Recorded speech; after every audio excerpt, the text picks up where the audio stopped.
Doctor Shyamaprasad મુખર્જીની 125મી જન્મજયંતિના ઉપલક્ષમાં Bharuch જિલ્લા ભાજપ દ્વારા જિલ્લા કાર્યકર્તા સંમેલન રોટરી ક્લબ ખાતે યોજાયું। ભારતીય જનસંઘના સ્થાપક અને પ્રખર રાષ્ટ્રભક્ત ડૉક્ટર શ્યામાપ્રસાદ મુખર્જીની 125મી જન્મજયંતિ નિમિત્તે ભરૂચ જિલ્લા ભારતીય જનતા પાર્ટી દ્વારા વિશાળ કાર્યકર્તા સંમેલનનું આયોજન કરવામાં આવ્યું હતું।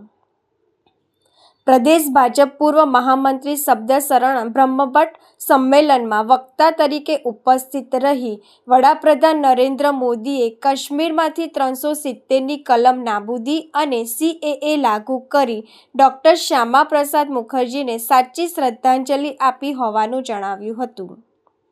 ભરૂચ જિલ્લા ભાજપ પ્રમુખ પ્રકાશ મોદી, પૂર્વ મંત્રી ખુમાનસિંહ વાસિયાએ ડૉક્ટર શ્યામાપ્રસાદ મુખર્જીના જીવન કવચ, તેમના યોગદાન અને બલિદાનને જિલ્લા કાર્યકરો સમક્ષ રજૂ કર્યું હતું।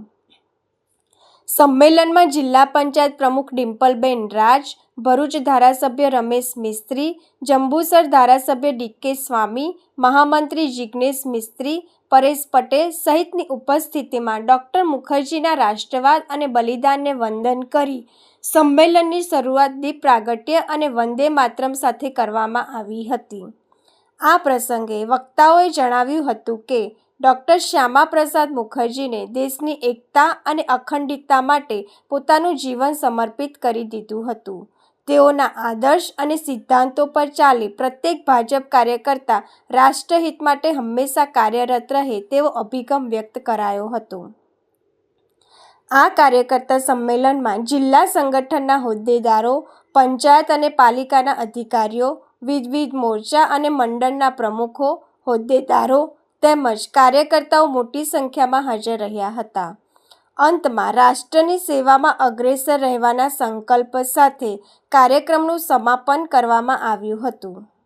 ડૉક્ટર શ્યામાપ્રસાદ મુખર્જીએ આની સામે વાંધો લીધો, લડત ચલાવી, માત્ર લડત ચલાવ્યું નહીં, નહેરુને, સરદાર પટેલને, મહાત્મા ગાંધીને પણ મળ્યા અને આ બંગાળ એક થતું અટકાવ્યું। બંગાળના બે ભાગલા થાય ને એટલે બીજું જે બંગાળ ગયું ત્યાં અત્યારે આપણું જે બંગાળ ગયું છે, આપણા દેશમાં કોઈ પણ રાજ્યનું નામ પૂર્વ પશ્ચિમ નામથી છે? કેમ બંગાળનું છે? કારણ કે બંગાળમાં પૂર્વ અને પશ્ચિમ બંગાળ પહેલેથી જ માનસિકતા સાથે જોડેલું, જો એક થયું હોત તો આખું બંગાળ ત્યાં જતું રહ્યું અને એટલે ડૉક્ટર શ્યામાપ્રસાદ મુખર્જીએ આપણી બાજુનું બંગાળ એટલે પશ્ચિમ બંગાળ ભારતમાં રહે એના પ્રયત્નો કર્યા અને આજે માત્ર ને માત્ર ડૉક્ટર સાહેબના કારણે જ પશ્ચિમ બંગાળ આપણી પાસે છે।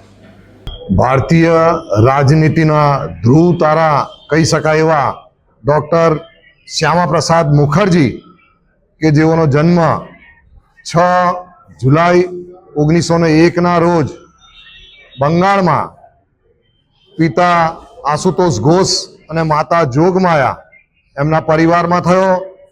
જન્મથી જ ખૂબ જ મેધાવી, પ્રભાવશાળી અને અભ્યાસમાં પણ નિપુણ એવા ડૉક્ટર શ્યામાપ્રસાદ મુખર્જી કે જેઓ 1923માં સ્નાતક થયા અને 1927માં બેરિસ્ટર, એ પછી એમને જે યુનિવર્સિટીમાં જેમને અભ્યાસ કર્યો એ જ યુનિવર્સિટીમાં તેઓ કુલપતિ પણ થયા।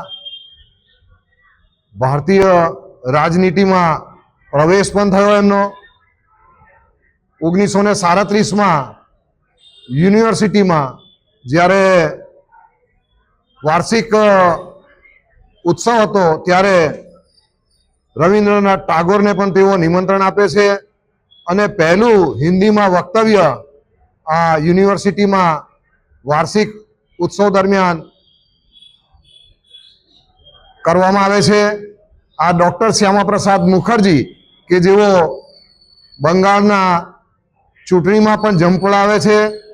1929-30 કોંગ્રેસ સરકાર વખતે પણ તેઓ એક નાણામંત્રી અને એ પછી ઉદ્યોગ મંત્રી તરીકેનો પણ એમનો કાર્યકાળ હોય છે। રાષ્ટ્રવાદી વિચારધારાને વરનારા એવા ડૉક્ટર શ્યામા પ્રસાદ મુખર્જી કે જેઓએ ભારતીય જનસંઘની સ્થાપના 1951માં કરી. તે વખતની જે સરકાર હતી અને જમ્મુમાં પરમિટ પ્રથા હતી, ત્યાં કોઈ પણ પ્રવેશ કરવો તો પરમિટ હોય તો જ પ્રવેશ થાય.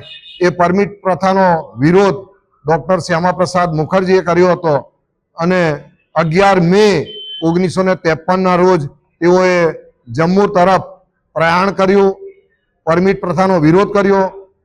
તે વખતની શેખ અબ્દુલ્લા સરકારે એમની ધરપકડ કરી અને લગભગ 45 દિવસ જેવો સમય કારાવાસમાં એમને વિતાવવો પડ્યો અને એમનું રહસ્યમય સંજોગોમાં મૃત્યુ થયું.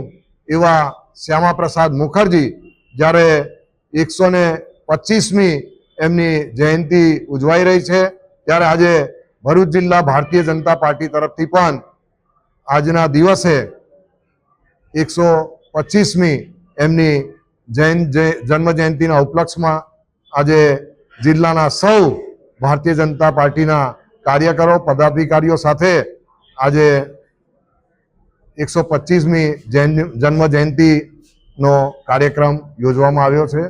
સૌ મોટી સંખ્યામાં અહીં ઉપસ્થિત છે. ભારત માતા કી જય.